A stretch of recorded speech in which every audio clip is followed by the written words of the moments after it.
չէի հասկանում կռի ու ծաղիկ։ Իմ ընկերների հետ ուրախ ու զվարթ, անտառի վազում պտուղներ քաղում, ամռան տաքորին գետում լողանում, ավազին պարկում ու հեքիաթ պատմում։ Բայց ես մեծացա, մեծ տղա հայոց վշտերն մաքուր իմացա, հայոց կոտորածը եթե կարծացի, մարդասպան թուրքի դժմանը դարձի։ Մեր հայոց մարդիկ շատ են շարշարվել, ու տարների ձեռքին տանջվել, բայց դա էլ ոչինչ։ Այդ բան բոլոր օրենքը փոխեց, եւ դրա մասին հարց չկա խոսենք։ Բայց մենք նրանից խոսենք, դաժան մարդասպան թուրքերից խոսենք։ Էհե ժողովուրդ, դուք ինձ լսեցեք, ու իմ ասածն ընդդիմից հիշեցեք։ Այդ դաժան թուրքերն պլան են կազմել, որ մեր հայրն աշխարհի շնջել։ Այդպես էլ արին մեր գրոներն լավկադրերին,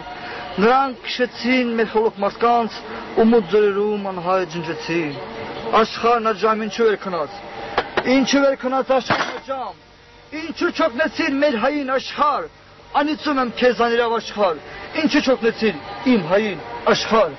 Ախ դուք անիրավ սրիկա թուրքեր, ախ դուք մարդասպան սրիկա թուրքեր։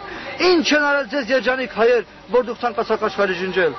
Դուք տոմարտիկ եւ ոչ թե մարդիկ ներեցեք, հուզվում եմ ես չեմ դիմանում։ Ես այդ թուրքերին մարդ չեմ համարում։